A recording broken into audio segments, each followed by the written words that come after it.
Hey everybody, welcome to The Other Side of Addiction.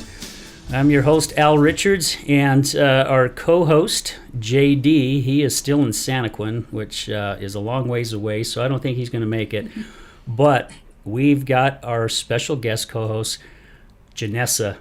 Janessa, thank you for coming in again today to be with us and be with our awesome guest today. So thanks for having me. I'm excited. Oh, absolutely. And Janessa comes from Ogden, which is north of Salt Lake. So she drives probably about 45 to 50 minutes. And probably this time in the morning, traffic was still kind of bad, probably. Was it? It wasn't bad. It wasn't too bad? Yeah, not too bad. Well, good. Well, thank you again for being here with us today. Yeah. So we have a special guest all the way from North Carolina, Sarah Leslie. Sarah, thank you so much for taking time out of your morning. North Carolina, let's see, you've got to be at least 2 hours ahead of us, right? Yes, I am. So it's almost lunchtime there. It is just about lunch. Yeah. Well, thank you again for your time. I also want to take this time to thank Tatiana Rose, who connected us. And Absolutely. I met Tatiana at a networking group, and I think she reached out to me a week or two after, and she goes, hey, I spoke with this lady named Sarah, and I really think you guys should connect. And we connected, and now here you are on our show. Yes. So I'm going to read a little bit about Sarah. So Sarah is a clinical psychotherapist, turned life coach, mentor, and entrepreneur. She spent the first 20 years of her life working from the therapy chair, helping adults and youth from all walks of life making significant changes. Then after her own transformation several years ago, she pivoted to liberation coaching in the virtual space, which allowed her the freedom to work from anywhere with folks from anywhere. Now she focuses on helping other super dedicated professionals and their families, just like she did, to break out of the old way of doing things and make the shift to prioritize themselves so they can become much healthier, stronger leaders, both in their personal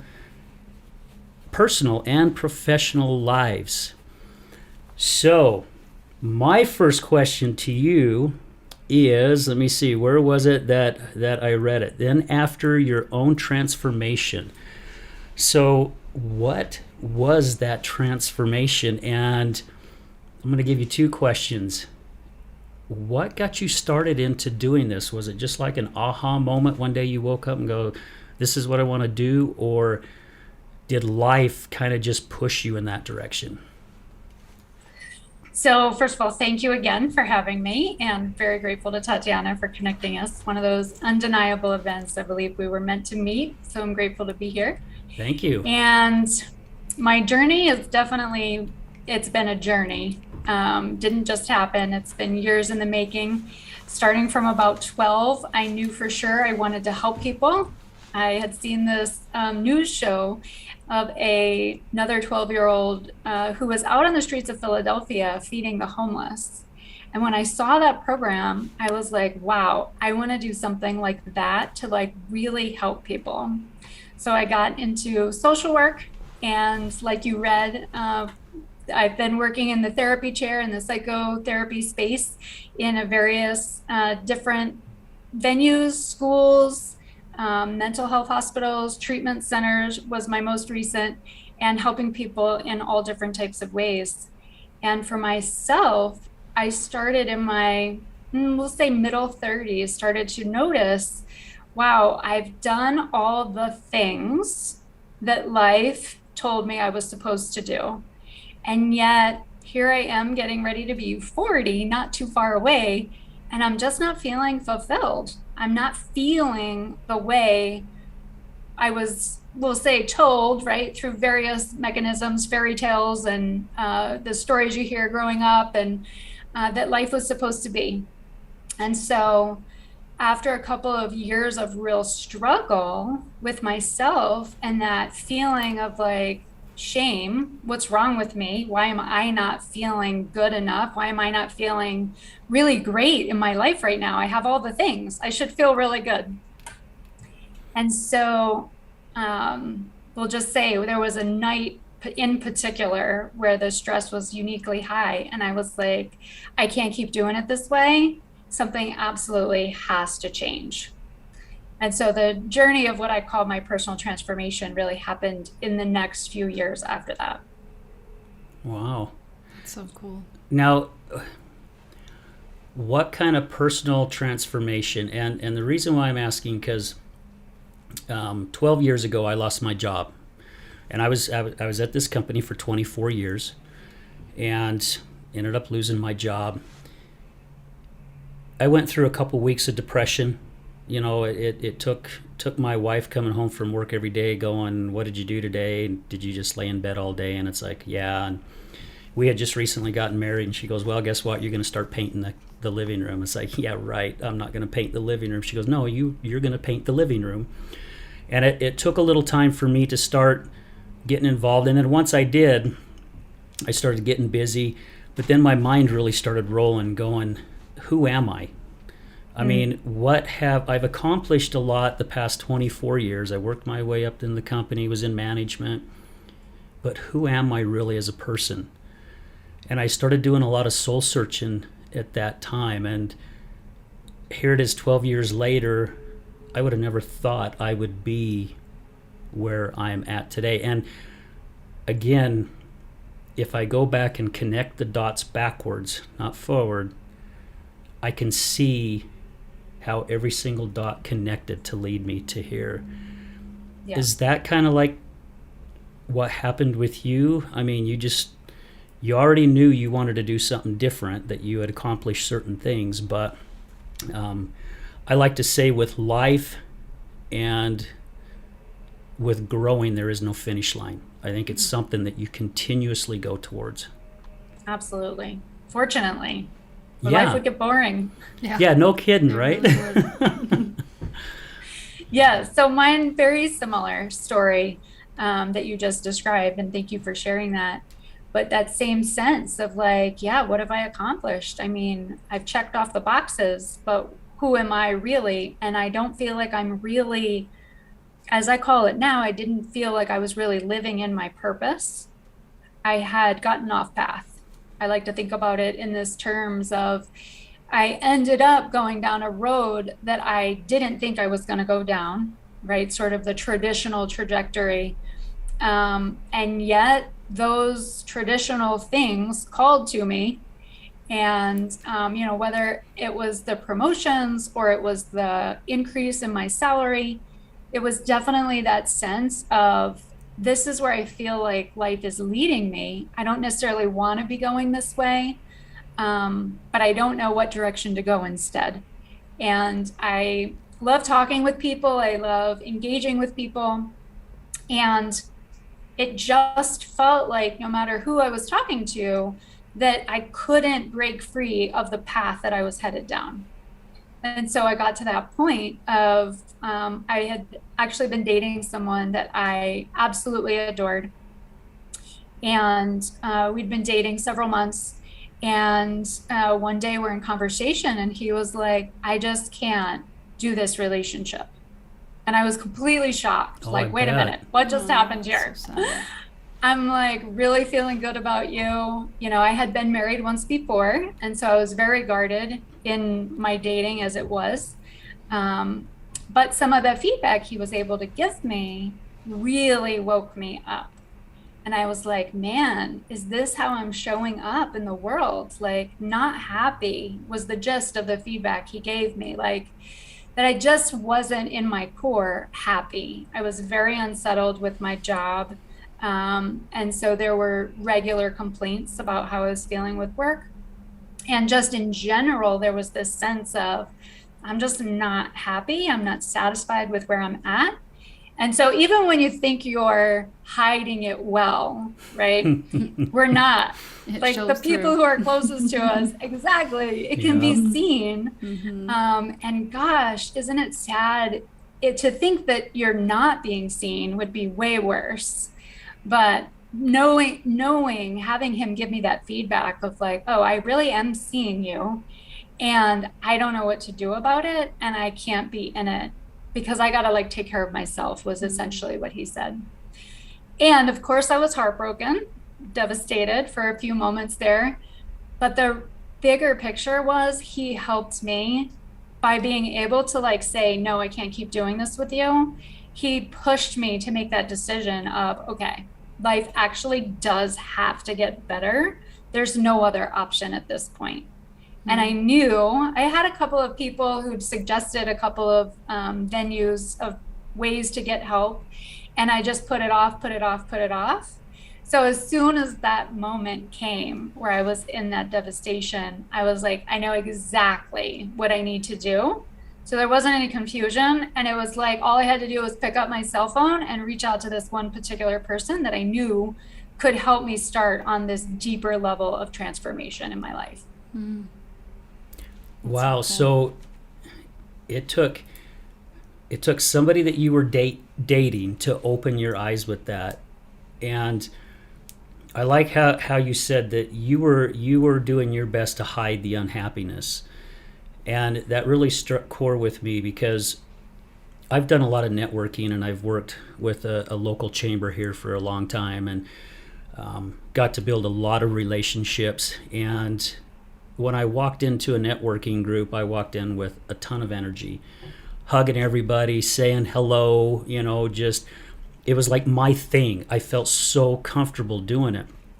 And when my wife was really battling the deepest part of her addiction, I would drive there just basically in a zone, just in a black hole, not really knowing what was happening. I just knew where I needed to go. But then as soon as I walked into that room, I threw on who I thought was me. And it only took a little bit when people who know me very, very well started pulling me off the side going, hey, man, are you okay? I was like, yeah, man, I'm great. Why do you ask? They're like, nah, there's something off about you. It's like, no, there isn't, man. Everything's great. And then I would leave these events exhausted. Mm-hmm. And it's because I was putting on that fake front. Mm-hmm. Yeah. Because when I left events before when life was great, man, I was still energized, for hours because I just enjoyed it so much. But to see somebody pull you off to the side or have somebody pull off to the side, it's almost like they can see your aura in a way. And they're like, yeah, something's wrong. I mean, did you find stuff like that with you, Janessa? Yeah. I'm the same way. Like, I love to be with people. I love interacting. People just fascinate me, and I just love them. So when I go somewhere, it's the same thing. I come home and I'm just like so energized. I'm like, yes, I love this. But same thing when my husband and I were going through our hellhole. Yeah, pretty much. It really was. Like, the littlest things just drained me. And when I would go places, same thing. I'm like, okay, let's put on the mask. And then I had a lot of friends and family being like, you're not, what's going on? And I'm like, and it would make me mad. I'm like, don't ask me. Like, I don't want to get into this. Sure. But it's just because I didn't want to go there. I'm like, I don't want anyone to know. It's embarrassing. It's shameful. Like, just, what are you talking about? And it's almost like I would project it on them and be like, you're crazy. Like, stop. Yeah. Like, something's wrong with you because nothing's wrong with me. And I think that is so awesome about your story is that you were able to take that and that he was able to give that in an honest way. That is really, really awesome that you had that relationship where you could do that. Because it took my husband and I a long time to get there. And anyway, that he was so honest and that you were able to take that, like, that's really cool. That is cool about Sarah, because most of us, seriously, Sarah, and you probably help people with this. When somebody says something about us, our first thing is what? To put up that flipping wall and to guard ourselves. Instead of really listen and go deep inside to go, man, are they right or are they really full of crap? Yeah. You immediately, instead of getting upset, picked up your phone and dialed the number. Yeah, it's like, okay, gosh, really? And you did some soul searching very quickly and realized this person was right. So, man, I tip my hat off to you because that usually doesn't happen for people that quick. And for you to realize it as soon as you did, That's amazing. Aw, thanks, guys. Yeah. Yeah, I would say in general, people would definitely describe me as someone who's deep. I know even in our first conversation, Al, if I come up on somebody who's able to also go deep, let's go there, right? Why spend time talking about the weather? We all already know the weather. Let's get to something that means something to talk about it. So I show up that way in all my relationships. So anyone that I've dated would describe me in that same way as Sarah's no nonsense, no bullshit. Let's get real. Let's really live. And if we're really not going to be able to live, this is definitely not going to work. So that's cool. So when Sarah and I first spoke, and JD's talked about it many times, I think we were only planning on maybe just like 15, maybe 20-minute call, and I believe we were on a call for at least an hour. Yeah. And afterwards, I'm like, I wish this would have been the show. We should have recorded it, because we got in some really deep stuff. And I took some notes, and I just pulled the notes out. I remember you saying that you did the 12-step program, right? I did. Even though you didn't have like an addiction or anything like that, but you saw the value of that in life. And we've had other people come on our show that have said they think every single person should take the 12-step program. Yeah. Because it really teaches you a lot. And I think also, if you're not a spiritual person, in a way, these 12 steps, you should be a spiritual person after the 12 steps, I think. But, whether it's God or the universe or a mountain or a rock, or somebody shared at one of my wife's AA meeting, it was a goldfish. That was what was, greater than them. That's what they used. So what pushed you to take that 12-step program? I mean, if there wasn't any kind of addiction or anything, did you just one day just lay in bed and go, I'm gonna read this just to see where it goes? Yes. So naturally, I'm a very curious person, always have been. It's one of the pros and cons that my mother talks about as me as a child. Very curious, endless questions. So I was always very curious about the 12-step programs. I was curious about this community, essentially, that 12-step AA type of groups allow, the anonymous groups allow, and cultivate. And right from school, at one point, I can't remember actually if it was in my undergrad or graduate program, but they required you to go to an open 12-step meeting. Wow. And so that was my first exposure. I think we had, I'm sort of dating myself. This is like 20 years ago, so I'm not quite remembering. But I want to say I had to go to like 6 meetings and write some, observation or reflection on being there. And right from then, I was like, wow, this is awesome. They're developing this sense of community. They're helping the person separate from the thing that's hurting them and replacing it with this body of people who understands what they're going through. And then they have like specific content to be able to work through to essentially reorder your life. So from college time period, I was very interested. But then when I hit about 30, right after going through a divorce, I started recognizing some unhealthy habits in myself and some unfavorable characteristics of my personality or just who I had become. And I went back to the 12 steps. I was like, oh, you know what? I'm going to figure out how I can go and be a part of a couple of the local groups because they have something that I need. So I know with Celebrate Recovery, for instance, they make it more about whatever the habit or the hang up is. And so I kind of related it to that. And so I found a couple of local groups that were very friendly, open meetings, and was able to go and start working through some of my own stuff, some of the habits that I had adopted that were not helping me, were not serving me, and also just some of the ways that I interacted in my more closer relationships, feelings of what traditionally is called codependency, and being able to clean some of that stuff up. So yeah, they helped me tremendously. So basically, I'm going to put it just kind of like Siobhan, one of our guests that was on from the UK. She did almost the same thing you just explained, but she said she just threw everything in a bag and just tossed it out the frickin' door. Anything that didn't serve her, and she battled addiction. And that light bulb went off, and she's like, yeah, just one night I just thought, you know what, I'm going to throw all this shit in the bag, and I'm tossing it out the door, and wherever it goes from there is wherever it goes from there, but life's got to change. And I think if we all sit back and evaluate ourselves, kind of like you did, I'm sure Janessa has done the same thing with things that's gone on with her life, things that went on with my life. If you go back and you really start thinking of stuff going, you know, this is kind of silly why I look at things this way, and it's not really serving me, so why do I keep hanging on to it?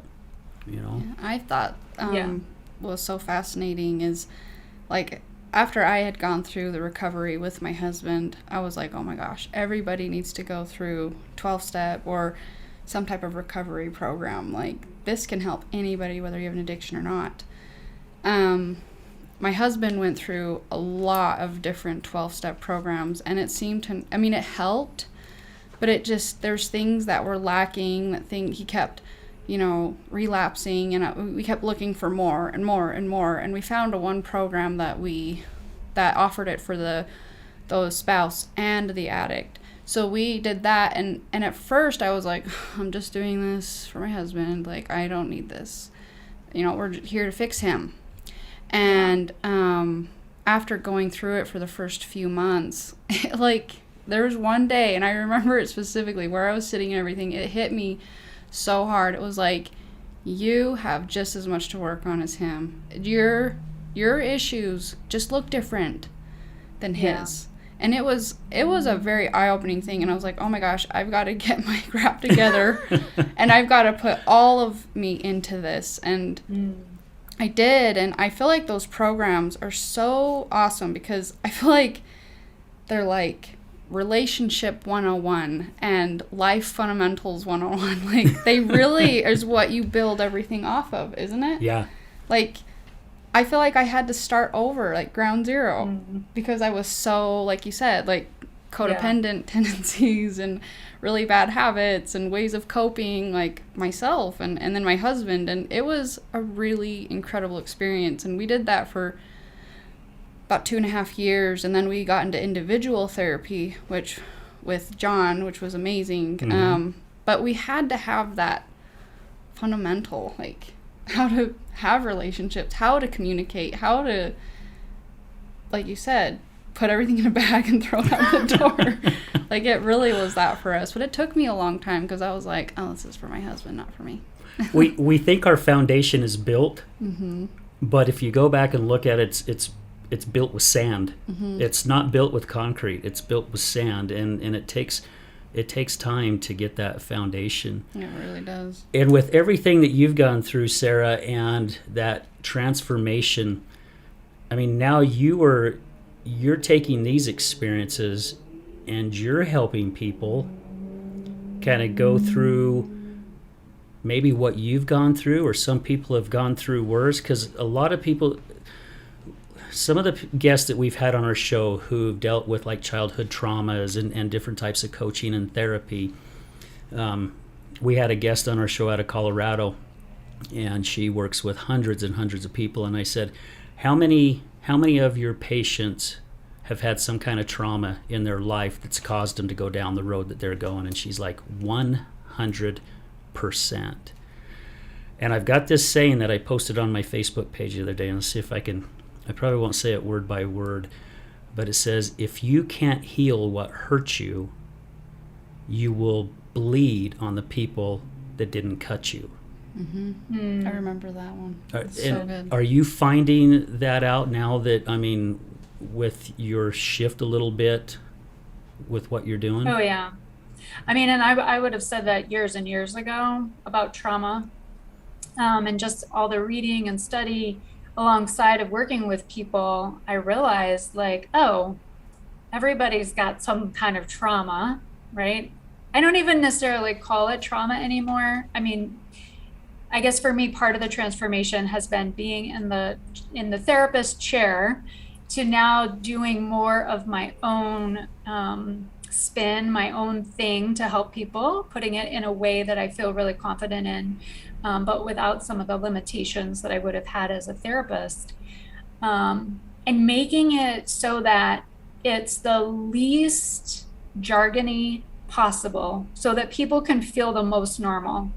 Because nobody actually, I mean, very few people, I can't say nobody, but very few people really want to raise their hand and say like, I have trauma. Mm-hmm. I mean, even me, I call myself, even as a professional, I still was in denial about my own traumas.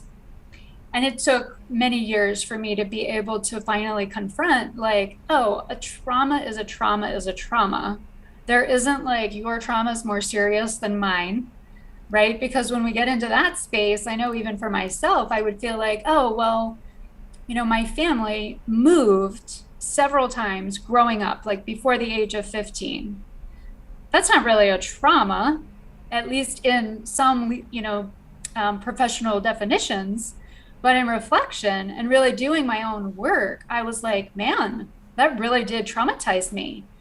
Leaving a set of friends that I would have made at such a young age and then starting over at such a young age and then doing that multiple times before you're 15. When you really look at it and strip it down to what it was, yeah, that's pretty traumatic for any kid to go through that kind of experience. So absolutely, I don't think, even I would say I've just in the recent years, I've had the opportunity to work with some teenagers, which I used to do years and years ago regularly, but mostly specialize with adults now.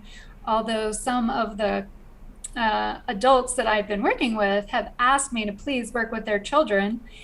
And so I've had the pleasure of working with a couple of their teenagers and recognizing even at 13, as the youngest I'm working with right now, she's already communicating multiple difficulties that have happened to her that have formulated the mindset that she has right now around feeling immense fear of not getting good grades in school, to the level where she feels panicked and has difficulty sleeping. I mean, if you didn't see that it was a 13-year-old child, you could easily think it was a 40-year-old adult explaining symptoms of difficulties that they're having right now. So I think life happens is how I'd call it now. Life happens. And if we're not sure how to deal with it, we figure out a way to deal with it, but oftentimes we don't really know how. And so it's there lingering, causing us trouble in one way or another. Yeah. And I think, again, not with all of us, but with the majority of us, we deal with it in the wrong way. But it's just the way that we know how. I mean, so many of our guests that have been on the show who have battled with addiction, it has started at an early age. I think one of the earliest ones was 12 years old. I mean, and we're not just talking smoking pot. We're talking doing cocaine, drinking. I mean, and you're going, gosh, if I go back and look at the times when I was 13, I mean, I probably had some trauma on some things, but man, all I gave a crap about was getting outside and riding my bike and playing in the canals and going hunting. And I mean, that's all I gave a crap about. But times have changed so much. It seems like the pressure on these kids have gone 100-fold compared to the way it was when we were growing up.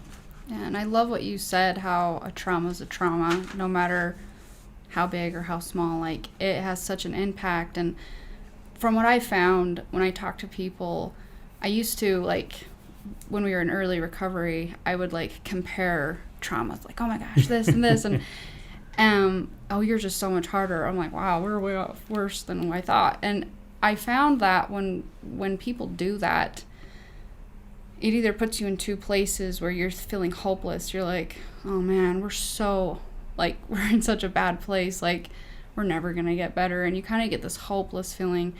And then those, like, they're like, oh wow, we've got it way better than I thought. Even though their situation could be very dire, that they kind of have this like, oh, well, we're not that bad, so we probably don't need as much help.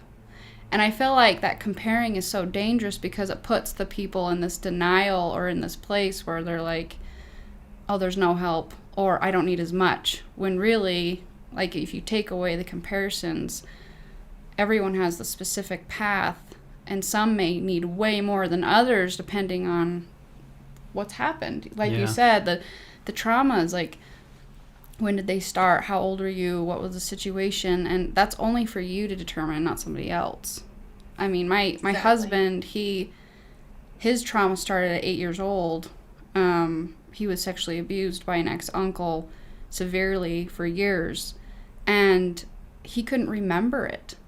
He had that, like, short-term amnesia, is I think the term they used.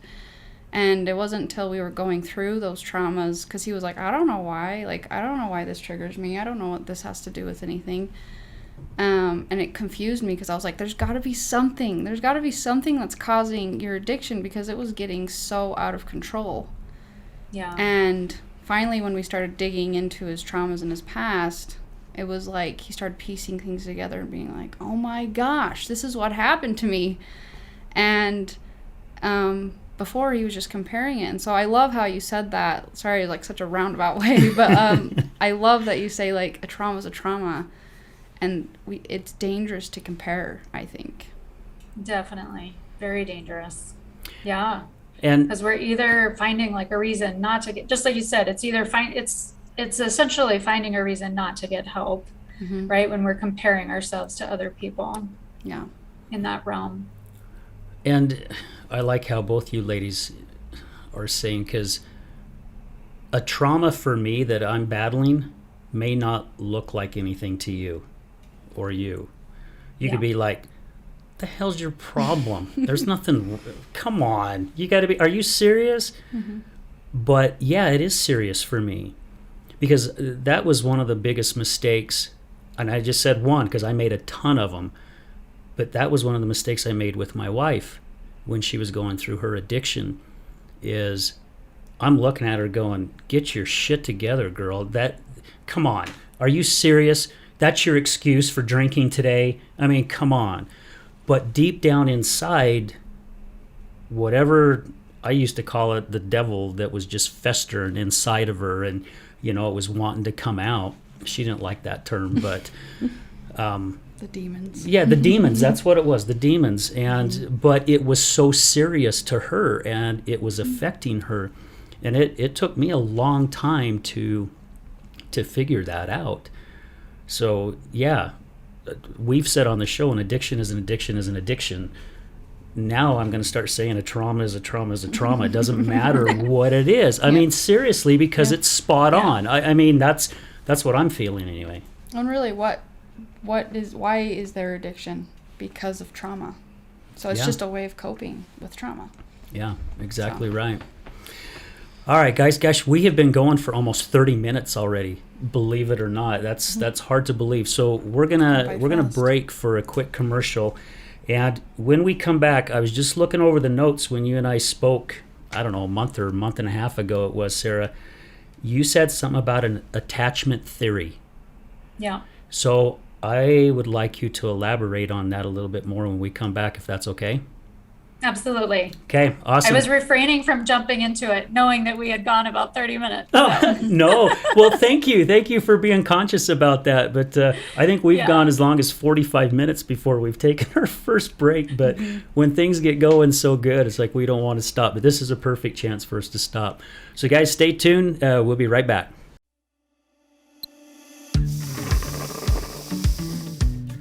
How do you start your morning?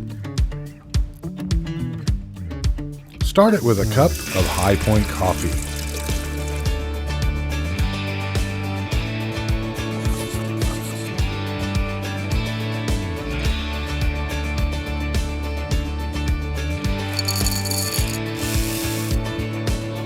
Because no matter where you go or what you do,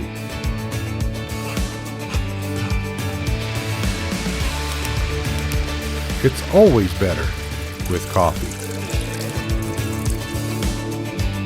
High Point Coffee.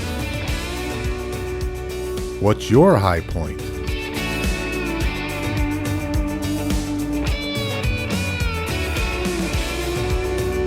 Located on the corner of 7800 South and Redwood Road in West Jordan.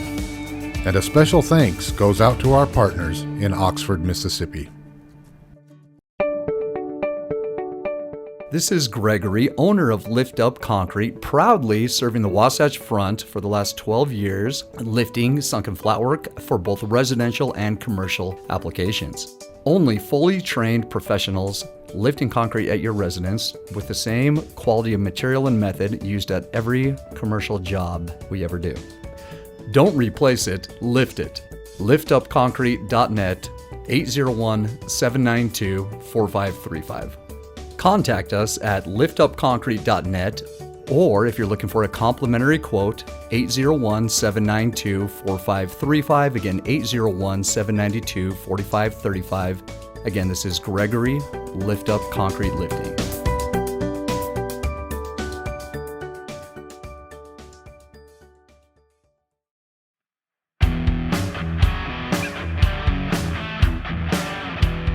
Hello, my friends. This is Brad Neufeld, and I want to thank you for tuning in to the Resilience Talk Network. You can listen to my show, Resilience, every morning, Monday through Friday at 8 a.m. Mountain Standard Time. On my show, we will be discussing what it takes for you to overcome the day-to-day challenges that all of us face in life, as well as some of the devastating ones that may lead us to feelings of hopelessness and despair. It's my goal to provide you with the tools and skills that you need to overcome anything that is thrown your way. To find out more about my show, visit our website at www.resiliencetalk.com. That's www.resiliencetalk.com. And as always, until we meet again, go for everything that you want in life and make it happen.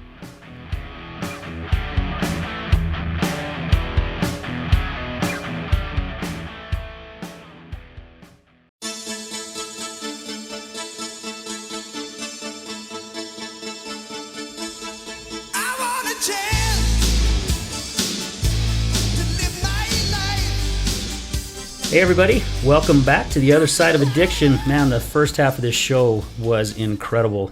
We were just talking before we came on some of the good stuff that was going on, and you two ladies were getting into some pretty deep conversation as I left for a little break. But hey, before we get started into this attachment theory, which I'm very excited to learn a little bit more about that, we definitely want to say thank you to our sponsors, and they just keep rolling in. I mean, I'm so blessed and so grateful for everybody, because again, we wouldn't be doing this show without our sponsors, and we wouldn't be doing this show without Resilience Talk Network and Brad, and also everybody that's listening. I mean, our audience just keeps growing and growing, which is really, really cool. So just want to give a huge shout out to High Point Coffee in West Jordan, Steve, all his employees out there. I mean, these guys are incredible.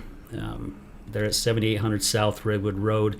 My good friends Gregory and Tosh, Lift Up Concrete out of Kaysville. These two people, again, are phenomenal people. Just love the heck out of these guys. Surf Pro West Jordan, but we want to thank all the Surf Pros from Ogden all the way down to St. George. We also have USARA, which is Utah Support Advocates for Recovery Awareness. Big supporters, very blessed. They invited us out to their recovery day, which we just really had a great time out there and met some really cool people. I also want to say thank you to Computer Hospital. Letitia and Kevin are the owners of Computer Hospital. We're working on their commercial. You should be starting to see their commercial here pretty soon, but do not take your computer anywhere else. If you've got issues, this is a place you can take it where they're going to give you an honest assessment. They're not going to say, hey, your computer's broke, here, we can sell you a new one. They're going to give you their honest opinion. Also, Refiner Production. huge thank you to Austin and Cameron. We just had one of our guests who was on our show quite a few months ago back here in Salt Lake, and we were in the studio and we were doing some filming. They did a lot of my films that many of you may have seen on social media that I've been posting, but these guys are great. And one of our newest ones is Taffy Town. 100-year-old company here in Salt Lake City. They're on their third generation. Just great place. And they're out in West Jordan as well. And again, I'm just going to say thank you to Brad and Resilience Talk Network for all his support and all that he does. And we've got more sponsors to thank, but we'll thank those when we come back after our second break, because I want to get into this attachment theory. So, Sarah, enlighten us, please. I mean, help me with this one, because I'm definitely curious. Yeah, well, I love your curiosity and appreciate that you remembered our talking about that previous. So attachment therapy, I found right around 30. It was towards the end of my first marriage, and I love studying, I love reading, I love personal development. So all of that stuff I was always in, just naturally as part of my work as a therapist, but also for my own personal use. And a friend came through town, was staying with us, and she left me a book called How We Love by Milan and Kay Yurkovich. And it described attachment theory in a way that made it so tangible to me. And because I'd read so much self-help and did so many trainings, when I actually read this book, I was like, wow, I just learned something new. So I really took notice of it and studied even deeper into the topic, and really came to understand the essential core of attachment theory is around whether or not you developed a secure sense of attachment growing up, or if you developed an insecure type of attachment.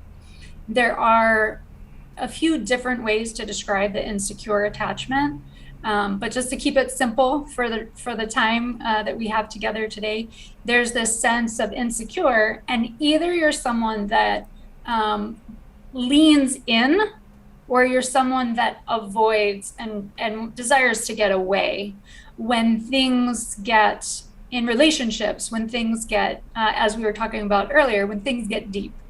You either tend to avoid it or you tend to get really messy, we'll say. Very few people grow up feeling secure.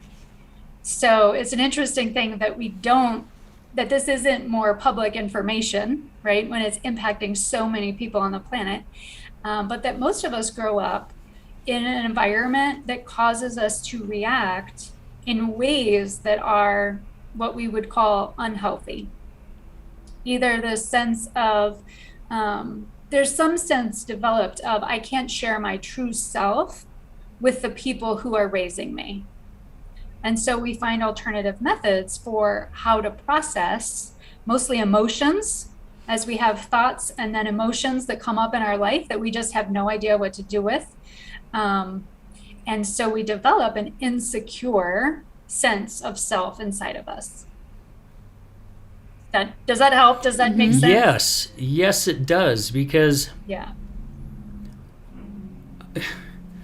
it just brought back some friends that I know who are struggling with some things, and this is kind of clearing up the picture. I mean, I don't know everything, and I don't ask questions. It's kind of weird. People come to me because they know I'm not going to share who they are or whatever, and I don't even talk about it with my wife. You know, they know whenever they come and talk with me, it stays with me. But that's what I'm seeing with what's happening with them, and it's also happened with my wife and I. I mean, I remember going to therapy with her when she was in one of her rehabs, and they asked if I wanted to come in, and I'm like, yeah, sure, and kind of like what you were thinking, I'm thinking, yeah, I don't need this shit, but I'm gonna go ahead and go just to please them. But it really started opening my eyes, and the gentleman that I was working with had me read the book, what was it, the 4 or the 5 love languages? And that was very interesting. I like that book. That was very interesting, and I got to go back and read it because I don't remember which one mine was, but I'm kind of that detailed person. You have to give me the detail. Because if I don't have the detail, my brain's just still confused. And I think maybe that's one of the reasons why I never was a good student in school, because 15 minutes of sitting in a classroom, I was ready to get the hell. It's like, I don't want to be here anymore. I just want to go. I want to get out. I don't want to be here. Yeah, but if you give me the tools and get me down and start showing me things where I'm working with my hands and doing things, I catch on things really quick. Hand me a book and say, study the first chapter, and then I'm going to test you on it. Well, I'll maybe get 50%. Maybe. Yeah. You know, so we're all different, right? Yeah. We've all had different experiences. And to some degree, our brains all work differently, how we're wired, how we operate, how we think. And so that's part of the bigger process of being able to communicate well, is having an understanding at that deeper level. The 5 love languages are great. So they help you connect at a deeper level of what that other person is needing. And it helps you become more aware of what you're needing when you're in relationships. Attachment theory for me took it a whole nother layer deeper. And the other thing that I would say finding attachment theory answered for me, going into that really deep realm, having worked with so many people, and just people in general, just being friends, having friends and conversations, having lots of meaningful conversations, whether it was with friends or clients. By 30, I was like, man, we are all dealing with something so similar. Whether I'm talking to the homeless person out on the street, or I'm talking to the very successful professional CEO who's sitting in my therapy chair, at the core root of it, there's these very common themes, which I found to be really exciting. And as I discovered attachment theory, I was able to explain it in a way that made more sense, so that people could feel more normal. Like, oh, everybody's dealing with this thing. The ability to manage one's emotions and all of the things that we get triggered by, essentially, is what we're always dealing with. Yeah. So when you talk about the, so you say the secure and the unsecure attachment, when you, as you grow up, or you experience in a family or whoever's raising you, and then that kind of projects what happens later on. Can you give an example of what exactly? I don't know if you have I don't know, just any example of what the attachment and then the unattached. Did I say those words? Or the secure and the unsecure, what those look like, I guess. Sure.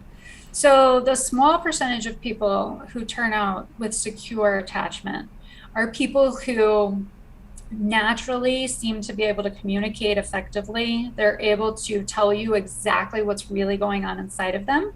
So instead of getting a hi, everything is fine when you meet them, they actually give you a real answer. And there's this sensation of, if they were really struggling with something, they would just tell you what it was. They wouldn't be putting on the mask like you talked about earlier, right? They would just be themselves. So very few of us are like that without doing some serious work. So then the rest of us are in a couple of different categories of being insecure. And so the way I think about it is most of us develop an insecure attachment. And how that happens, for instance, if you're raised by a parent who's really critical, then your filter becomes this feeling of, there's always going to be someone there telling me how I'm not doing well enough, that I'm not meeting the mark. And so naturally over time, you begin to develop a sensation of, I don't meet the mark. There's something wrong with me. And so that carries over into adulthood. As just one example, could be growing up with a really angry parent, and might be a parent that's good, kind of just, you're you never quite know what's going on, you know it's coming, but they're just and then big explosions, right? And then they go back into everything is good, and then big explosions. So again, you're going to develop this sense of feeling insecure in your attachment with others because your early childhood experience was, when I'm in relationships with someone, everything is good, and then all of a sudden they get really angry. And then we go back to everything is good, and then something gets triggered and that person gets really angry. And so if your experience is like one of those, there are several other to describe, but just take those two for instance. Naturally, when you get into other relationships and you grow up into an adult, those core themes are there. You know, it's essentially like it's stuck inside of who you are. Yeah. And so now you use that filter in all your relationships, especially this really close relationships. Wow, that was perfect. Thanks for the clarification. Like all these, like you said, all these light bulbs are going on. I'm like, oh my gosh. Like so much related to me, and then people that I know. Like that was awesome. Thank you. Oh yeah, you're so welcome. And just to give hope. Sorry. No, go ahead. No, please. But just to give hope to it, right? Because it can feel like you were describing earlier. It's easy to start to feel like, oh, helpless. Like I could never get better from this if it's something that's ingrained in me from childhood. And so that is really the exciting work now that I'm able to do with people that I just didn't know before. And even as a professional, again, who studies, who loves learning, I just didn't have the resource of understanding attachment theory and the many ways that it impacted us as people.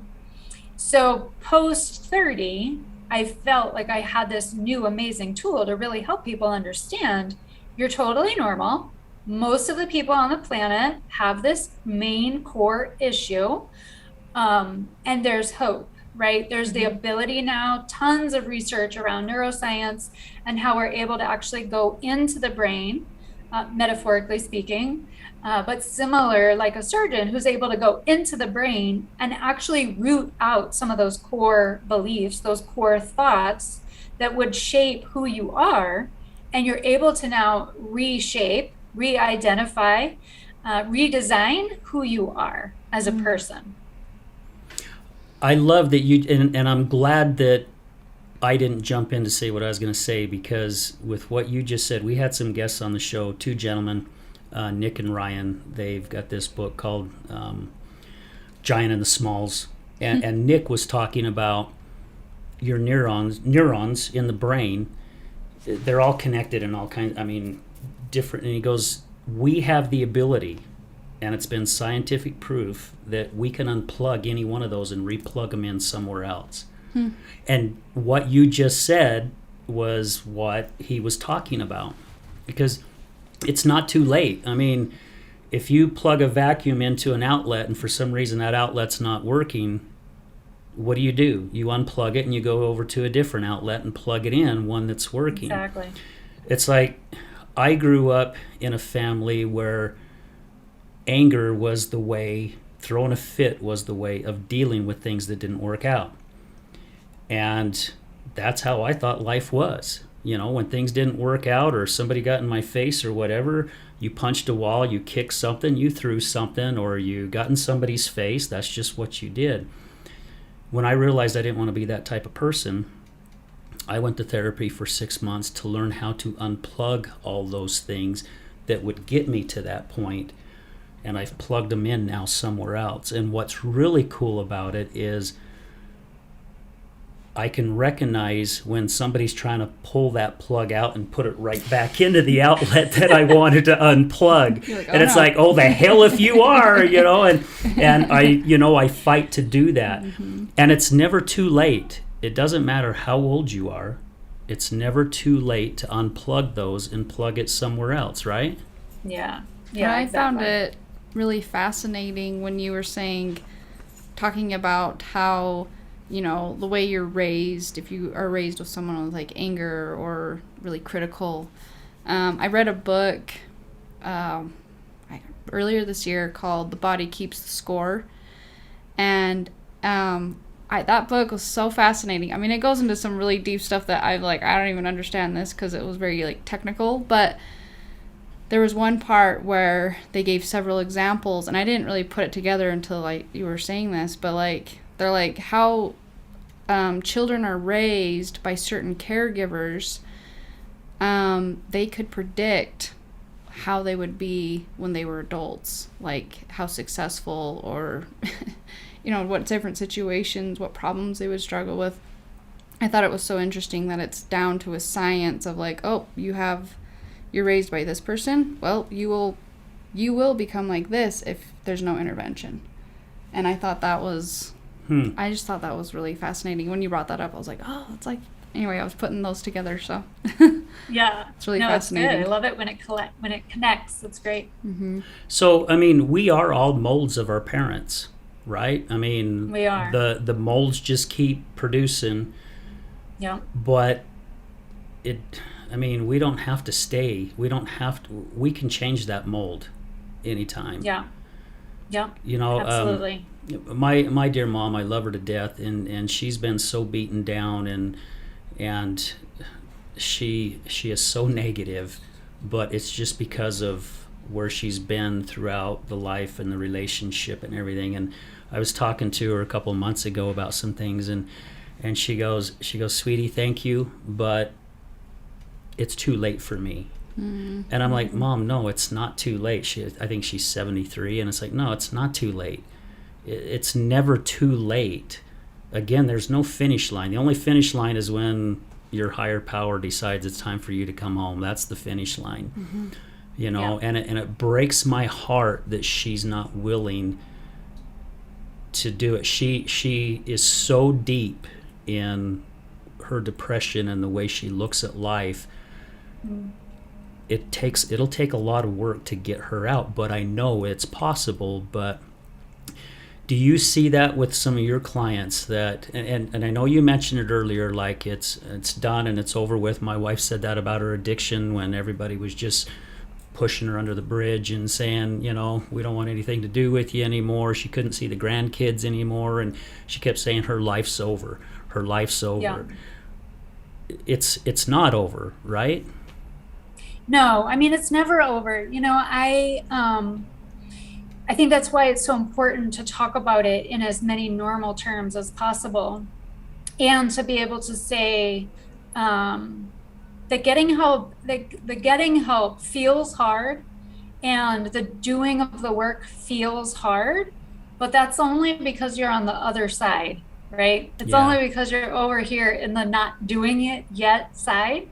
And so just like the name of the show, On the Other Side of Recovery, it's like you just have to start doing the work, which starting to do the work, like for me, in my personal transformation time period, it was like all I had to do was literally pull out my phone and type a little message off to that person that I knew could help me.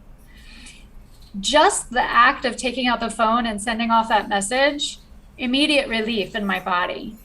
Oh, I bet. So it's like doing the work, it does feel hard, right? And especially we find all kinds of reasons, whether it's my trauma's been so severe, or I've been in and out of treatment so many times, or like you mentioned, I'm too old. I'm at the end of life and there's no point.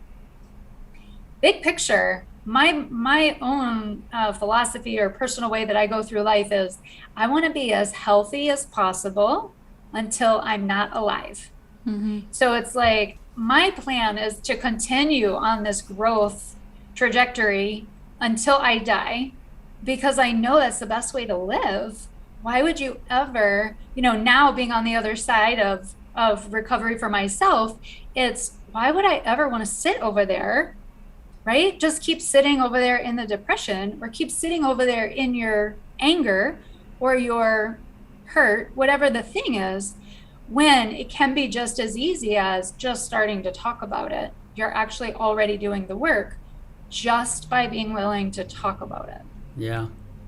It's if you go back and you look at Mother Nature. Mother Nature is recycling constantly. I think we need to do the same as human beings, is to change constantly. We just hit fall, and we're already starting to see the colors in the mountains, and we're already starting to see leaves drop. You're already starting to see flowers kind of die away, but in the springtime you start seeing these things flourish, and You know, trees, Nicholas and Ryan bring these trees up a lot. And the reason why is, you know, they're planted and the roots start. There are ones that kind of the roots go along the ground, and there's other where the roots go deep. But you've got all these branches that flourish everywhere, you know, and basically that's kind of how life is for us. Life is going off everywhere, but I mean, we can choose which branches are the healthy branches and the ones that aren't. And I think also a lot of it has to do with habit changing, because that's one thing that I did quite a few years ago. I started changing habits, morning habits. You know, I finally decided to get back into the gym again and get back into shape. And I wake up in the morning and I have my spiritual moment, and I have my journal that I write things down and say thank you for. And like you said, Sarah, it's just taking the steps. It's not really as hard as we start thinking it is, because one little teeny baby step. I mean, when I started sharing my story for the first time and started telling people that my wife was an alcoholic, I almost felt like I could start floating again. Mm-hmm. I mean, I was like, instead of walking on the ground every single day on top of it, I felt like I was walking in 3 feet of mud every single frickin' day. But as I started talking about it, got rid of that fear of what people may think of her or think of me, because that's their issue. It's not my issue. Getting to understand that. But it helped so flippin' much. Mm-hmm. And I like what you said about that. Just take that step, just that little teeny step. And if you're paying attention, you'll see that how you're feeling inside starts changing. Mm-hmm. Absolutely. And so I do talk about it. It's all about the small wins, the small steps that leads to the big transformation, whatever that looks like for each individual person. But being able to keep it just that simple, like just the act of saying, I need to get help. That's a win right there. Like Absolutely. You're already on the path. And I think, like we touched on earlier, it's not a destination. It's not a thing to check off on the list. It's an opportunity to live in a different way. It's an opportunity to live out a different lifestyle. And I think people definitely can get caught up in not getting help, thinking that they're the problem.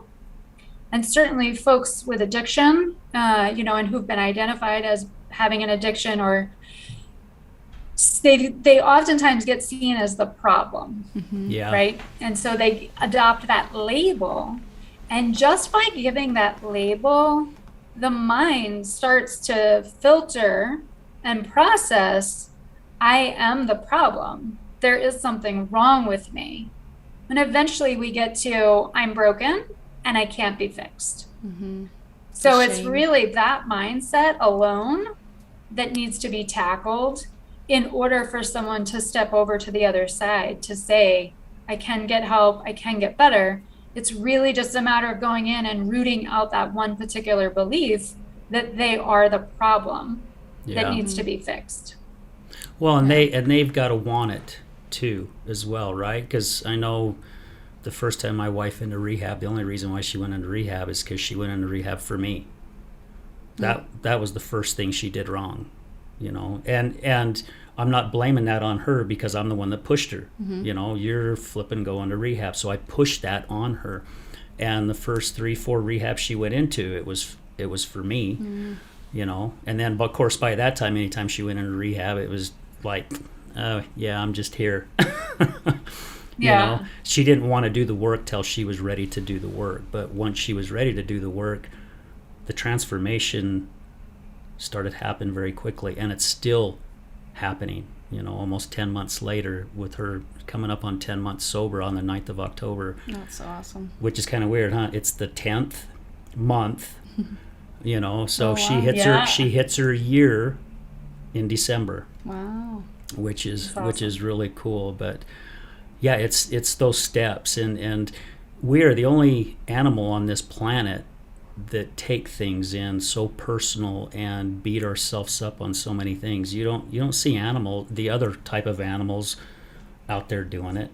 You know, I mean, I've brought up the talk about in a book, trying to remember the name of the book, but the guy was saying that he was at the park watching ducks, and this one duck came up to this other duck and attacked it, and the duck wang, wang, wang, and took off and flew a little ways, landed in the water, and shook itself off, and it just went around swimming like nothing happened.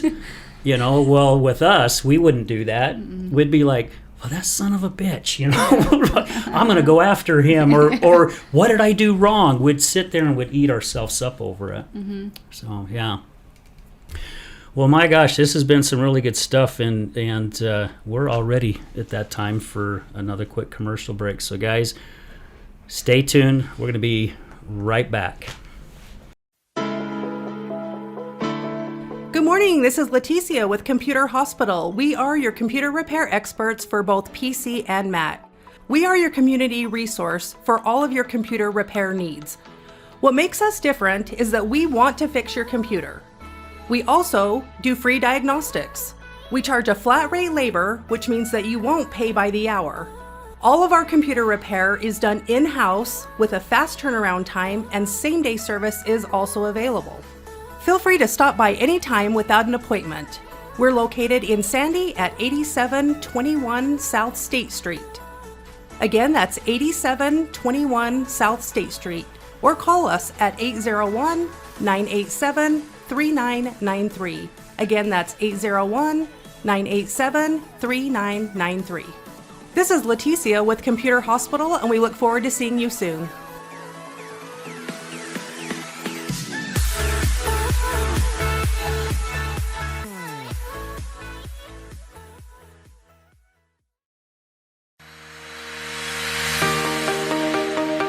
Hello there, this is Brad Neufeld with the Resilience Talk Network, and I would like to introduce to you Taffytown, one of our newest sponsors. Let me introduce you to Derek. Hi, I'm Derek from Taffytown. We're proud sponsors of the Other Side of Addiction podcast. Taffytown is a family-owned and operated business still operating in the Salt Lake City area for over 100 years.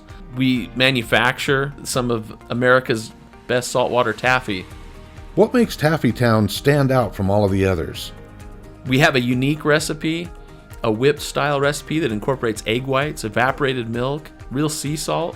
It's a unique product that is flavorful, melts in your mouth, and the best part is we probably have a flavor for anyone's liking, a flavor for any reason, for any season. We have unique flavors like chicken and waffles, maple bacon, frosted cupcake. New this year was a pineapple ghost pepper flavor. That's awesome. Where can people find out more about Taffytown and all of its products? You can check all of this stuff out. All of our products are available for sale on taffytown.com.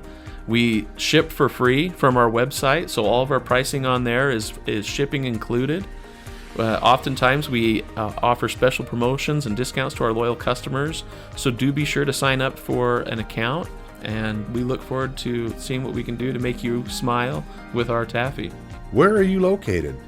We are currently located at 9813 South Prosperity Road in West Jordan, Utah, just at the foothills of the Copper Canyon mine.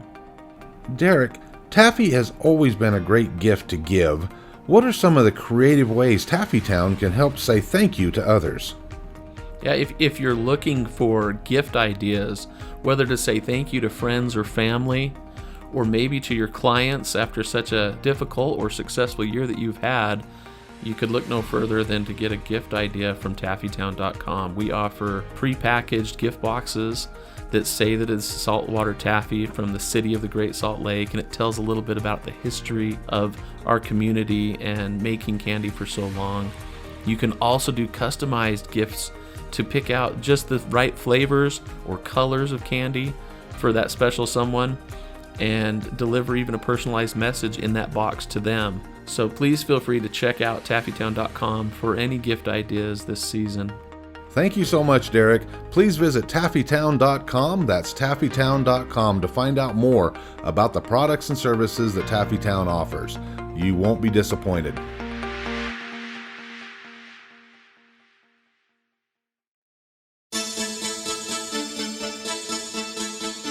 Do you know someone who's gambling with death due to an addiction? Do you know someone whose life is being turned upside down due to a loved one that's battling with addiction? Hi, I'm Al Richards. I am the host of the Other Side of Addiction podcast. I started the podcast due to my wife's battle with alcohol. Let's just say I became addicted to her addiction. Our podcast is helping people understand a little more about those who have battled addiction and those who are hurting from their addiction. Through raw vulnerability, we share stories that help uncover the root causes of addiction. Shame felt on both sides, matter of the conscious and subconscious mind, continued beliefs, and often confusing paths of recovery. We collaborate with real people and their stories, as well as licensed professionals, to help our audience gain a better understanding of addiction. You can find us on Resilience Talk Network. You can also find us on Facebook at Mr. Al Richards. That's Facebook at Mr. Al Richards. You can also find us on YouTube. Just look up the Other Side of Addiction podcast.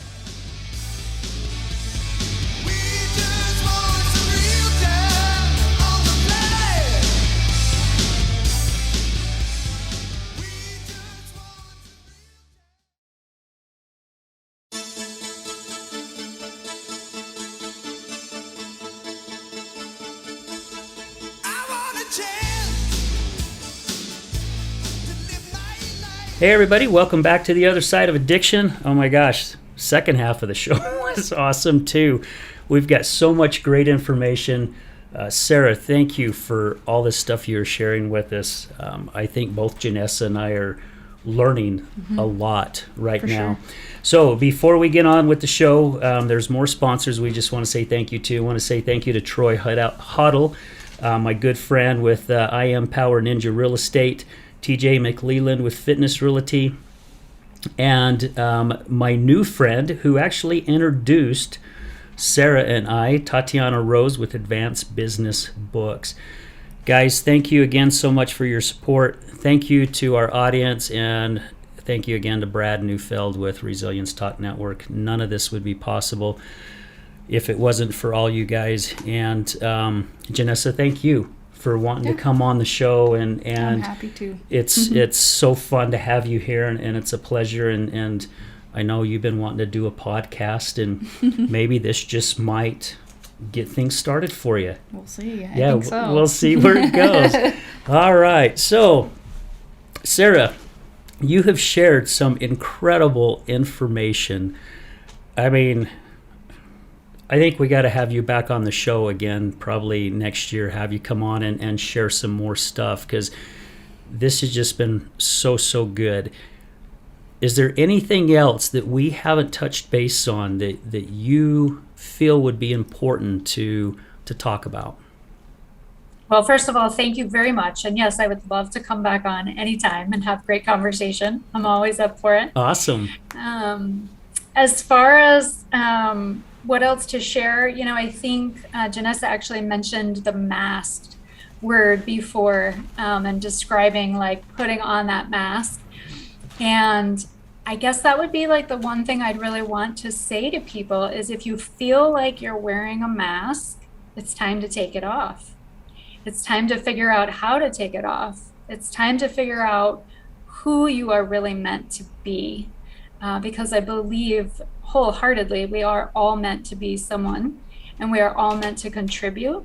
And if you are not feeling like you're walking in the knowing of who you are meant to be and contributing in the way that you believe you're meant to contribute, there's hope, and you absolutely can get to where you are that person that is walking into the room knowing exactly who they are and why they're here on this planet. So that would be my main takeaway. I love that, because I really do believe a lot of us, I won't say the majority because I really don't know, but a lot of us are walking around like zombies. I mean, Absolutely. I've met people asleep. Yes, thank you. Because I've met people here since starting this show who really thought their life was just kick ass, that it was great.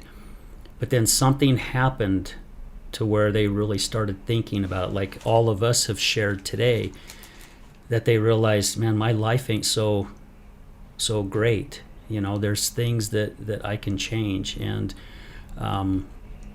I had somebody reach out to me on Facebook. I don't know who they are, but they made a comment. It's like, man, you must have a great life. And they're determining this just because of certain posts that I put on my Facebook. And I don't think I put posts on my Facebook that make me look like, man, my life is just superb. I have nothing wrong. Everything is great. I've got tons of money in my account. No, it's far from it. Yeah. But the things that I put on Facebook is hopefully to get people to realize, hey man, look at life. Because what we think is good really is not good. I mean, there's better. There's a book out there, I think, that's called From Good to Better or something like that. Or From Good to Great. That's what it's called, From Good to Great. Yeah. And I think that's how all of us need to look at life. I feel like, too, what you were saying, like, this analogy pops up all the time for me, but, like, it really feels like it's like a scale. You really can't reach that pure joy and happiness unless you've experienced the shit. Yeah. The real hard stuff, and you're willing to just trudge through it and not try to find the shortcuts, because there are no shortcuts. In my experience, there's been no shortcuts. Like, you have to face it full on. And I feel like as I've gone through these trials and all the stuff that we've been through, when you really take everything away, the physical, the temporary things in life, like, you really see what brings you the most joy, the most fulfillment, the most happiness. And it's really only been since this year that I've, like, it's like a light bulb went on. I'm like, you know what? Like, this is what really life is about. This is what it means to be happy. And I feel like I can now sense that with some people. Like, you can sense the fake. You can sense the people you're like, what's really going on? You've got a mask on. Yeah. Or the people that are like, wow, I want to hear their story. What have they gone through to be that happy? Because that doesn't just come. It comes at a price. And we've got to be willing to trudge through that to get there. And it is worth every minute of it. That just gave me goosebumps. Absolutely. I mean, it really is. And I'm sure, Sarah, you find that happening with what you do all the time. And I've gone to a ton of AA meetings. And when I first started going to AA meetings, I could not handle going to AA meetings. Kind of like what you were saying when you first started working with your husband.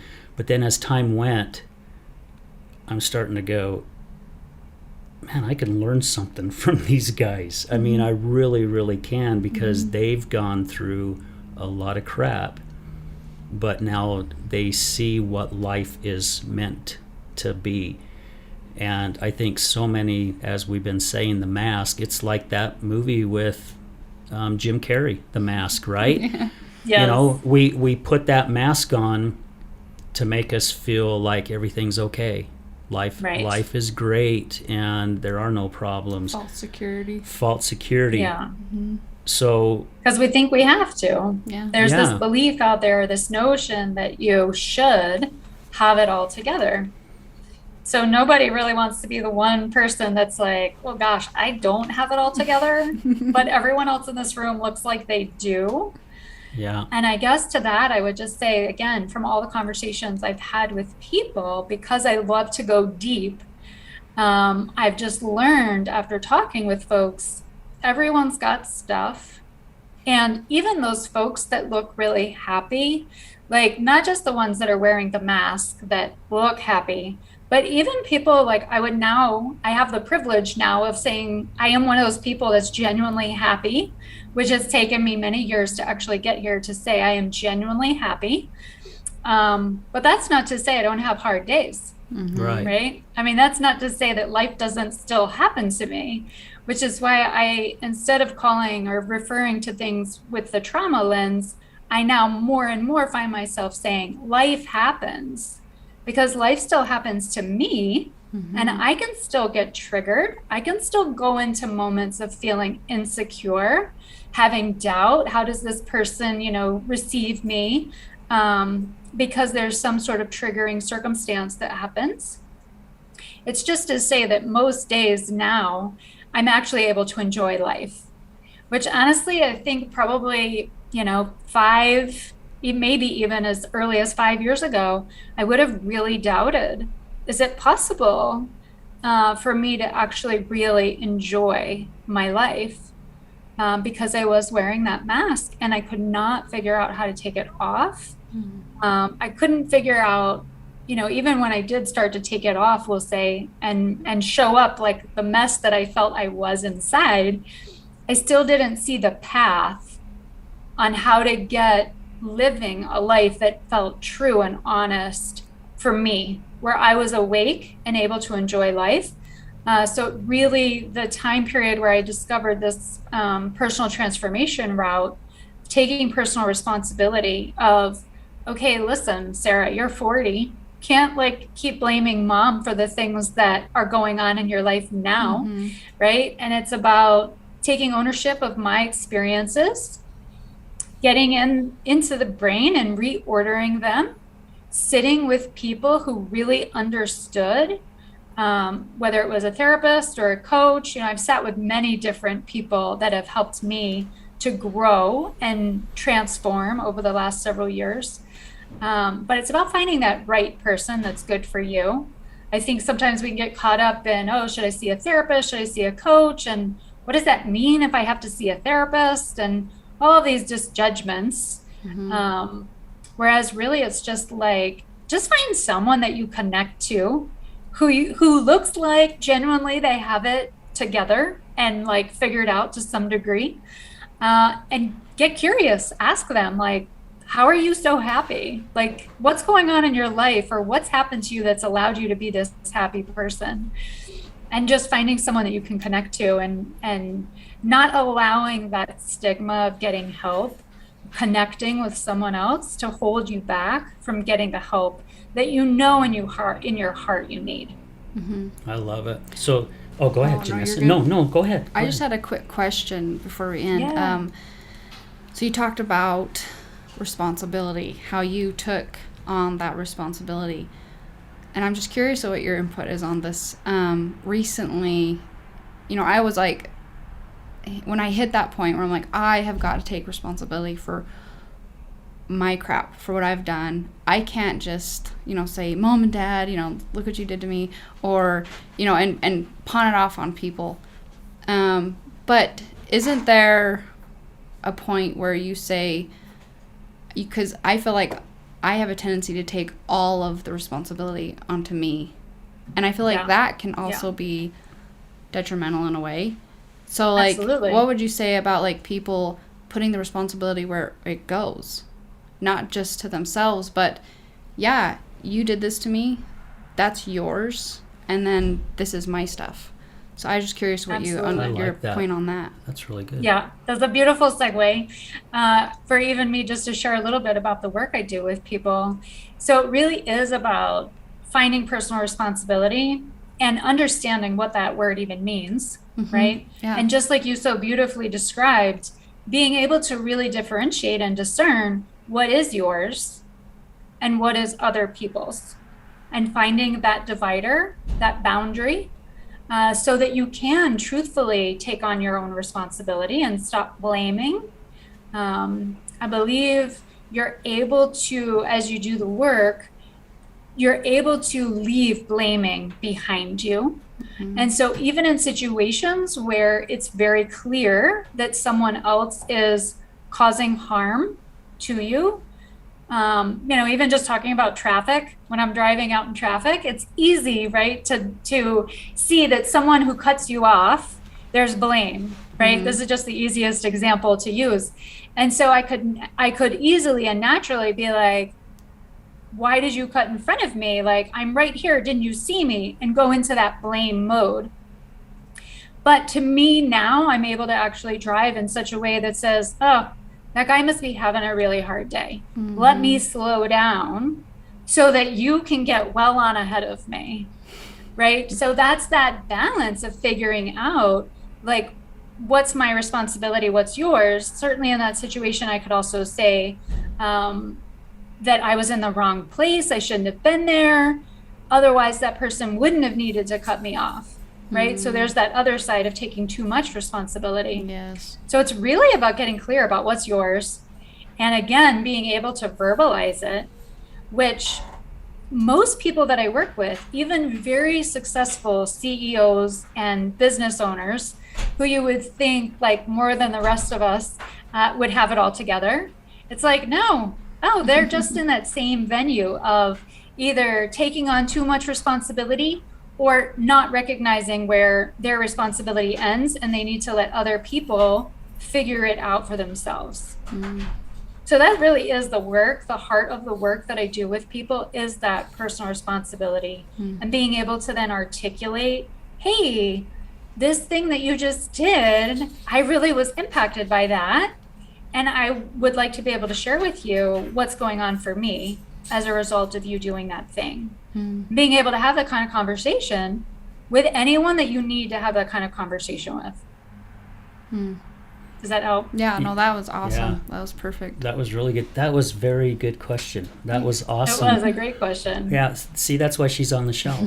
That's awesome. Thanks. No, she wants to do great work. I'm excited about her future podcast.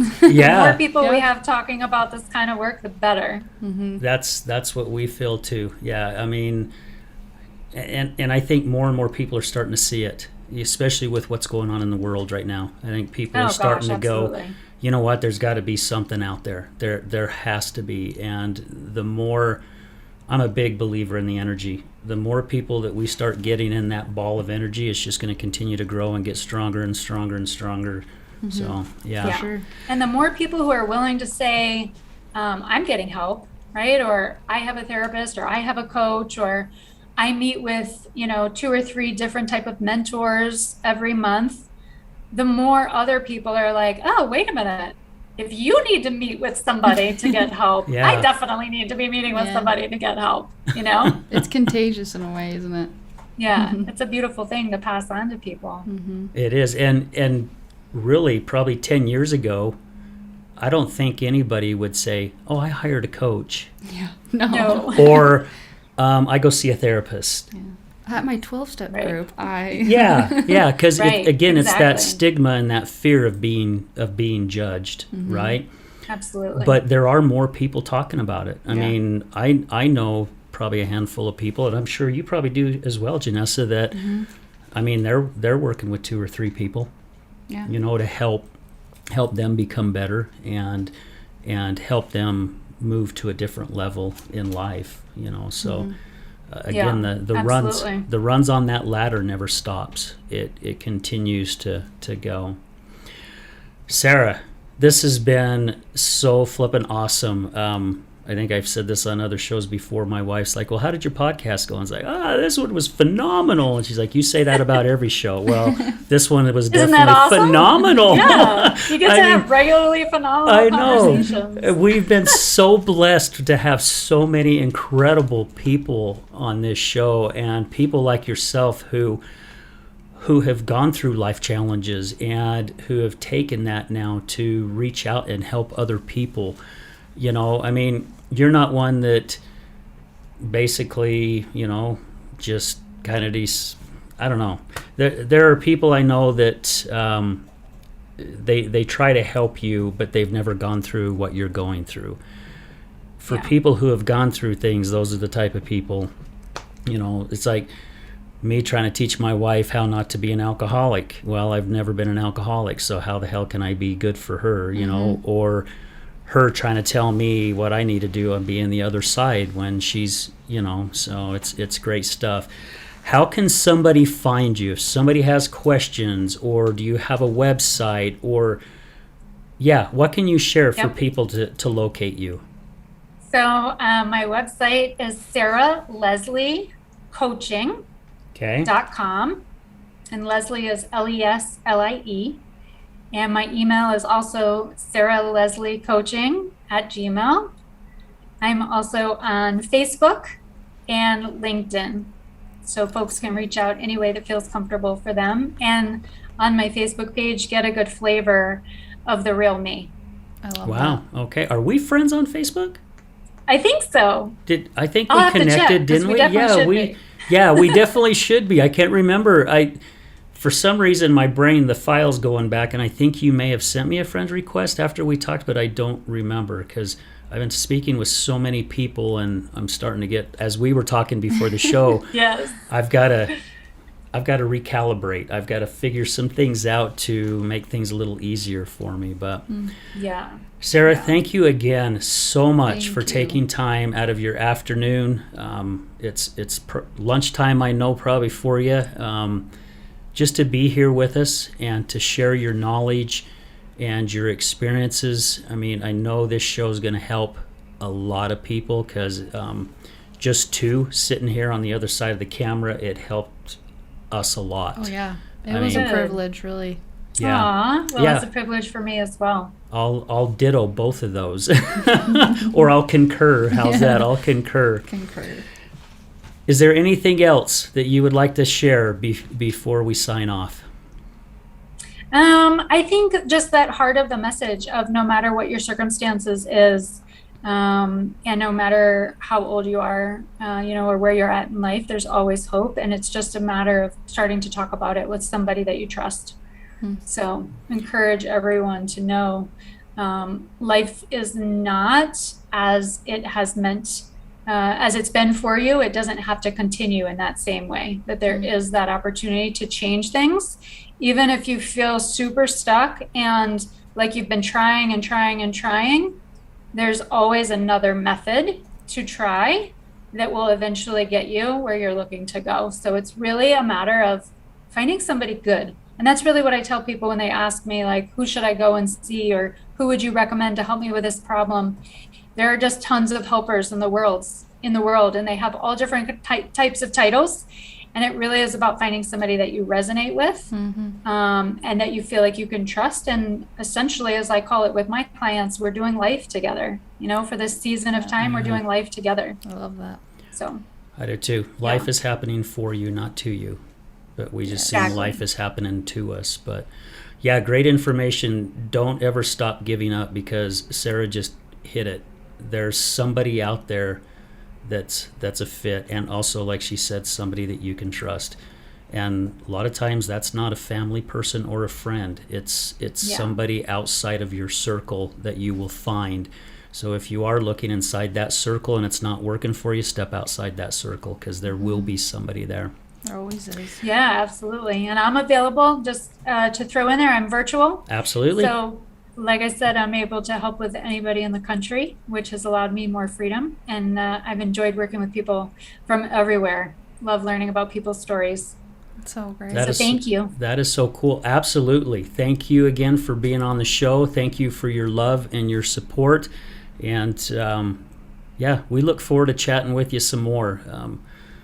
Sounds good. I'm just shocked of how crazy this show's getting, but you're one we've got to have you. We got to have you back on the show. So think of some really good stuff and things that we haven't touched on, even though we'll probably go back there. But yeah, let's get you back Yeah. on. Yeah. Cool.